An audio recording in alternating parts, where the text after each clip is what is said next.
operational AI versus generative AI, the worldwide Fixit conference, and the most powerful valet. Welcome to the Unlimited Supply Podcast, your daily music business TLDR in your ear, powered by humans living in fragile equilibrium with AI, and brought to you by No Disc, helping music technology and finance companies navigate the music industry, and partnered with Digital Music News. I'm Lars Murray. It's June 9th, 2026. It's Tech Tuesday, but before we geek out, I spent the whole day yesterday at the Music Managers Forum in New York, a program where, wait for it, panels were actually worth attending. MMF has the advantage of being a very small conference focused on the challenges and opportunities facing music managers, so there's a lot to talk about. But the conference was focused and pretty tight, kicking off with a State of AI panel moderated by Mike Pelczynski of Voice Swap AI that managed to be accessible for the noobs and useful for the veterans. Although it was a little disheartening that one of the questions at the end revealed that pretty much everything Benji Rogers of Surreal and Lark 42, Mark Freezer of Sync Summit, and Kristen Grant of Pipeline had elucidated had flown right over the heads of some of the less focused attendees. TLDR per Benji, generative AI attribution and payment are not only possible, but essential. Per Mark Freezer, all AI conversation starts with the difference between generative and operational AI, which are used for different things. If you're a longtime Unlimited Supply listener, you know this already, but not every manager listens to this podcast yet. A later panel in the morning featured Jason Feinberg of Cosign, Tiara Guy of Sound Exchange, and Jamie Dominguez of the MLC. It functioned as an updated primer on many of the ways that earned money can fall through the cracks and how to shake it out of those industry sofa cushions. The TLDR here, publishing is still a mess. I did a little back-of-the-napkin math on the MLC, and even if the MLC manages to match 92% of the money it collects from DSPs to the correct payees, that still leaves over $300 million over the last 5 years unaccounted for and thus distributed according to market share. That would leave Universal Music Group, according to my napkin, about $125 million of windfall money it didn't necessarily earn. Some of this is on the managers and artists themselves. After all, they can't steal your money if you're paying attention. But still. To kick off the afternoon varieties, Jem Aswad sat down with legendary manager Danny Goldberg for a chat about the fundamentals of management. Goldberg spun tales of Zeppelin and Nirvana, but ultimately the takeaway for me was his admission that sometimes being one of the most powerful managers in the business boils down to the industry's most powerful valet. Good stories, though, and a little extra affirmation for my choice never to manage an artist.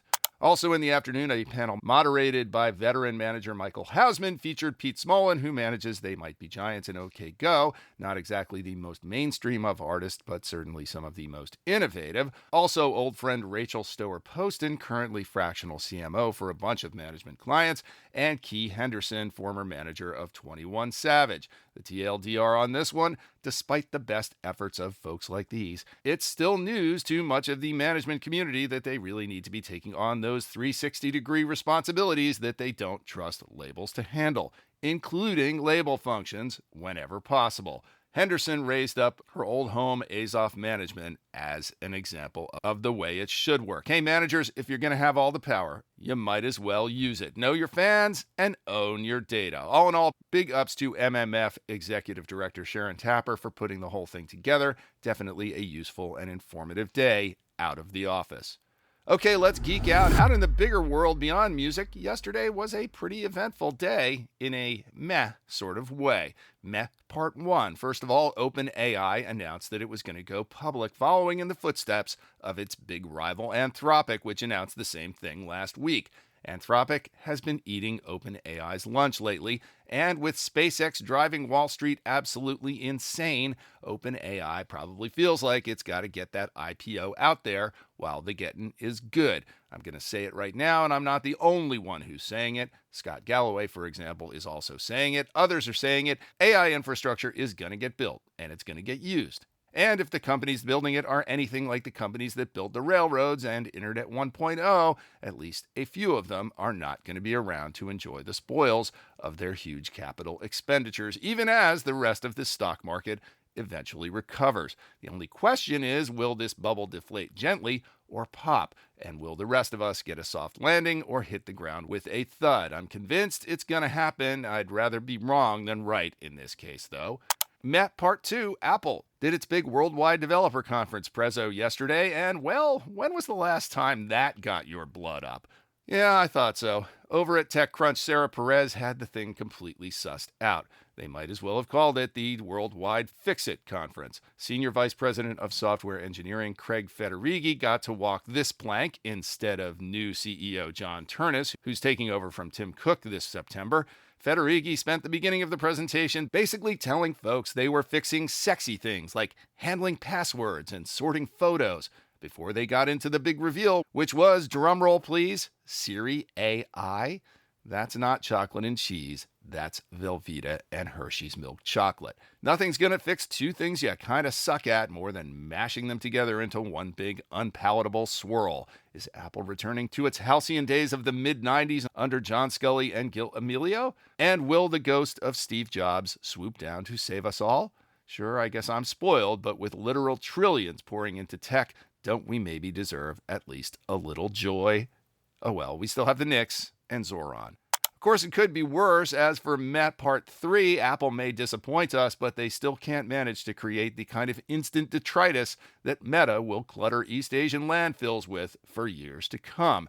The latest, according to Andrew Hutchinson over at Social Media Today, is an AI pendant, which manages to combine Mark Zuckerberg's thirst for surveillance with his poor style choices. Who wouldn't want Zuck's one-eyed robot minion literally hanging around their neck? Feels like something the local Department of Corrections might be more interested in than, say, a normal citizen. The Meta AI pendant, the best idea since Google Glass. There, Mark, saved you $1 billion or $2 billion. Maybe you could have afforded to keep some of those 8,000 people you just laid off.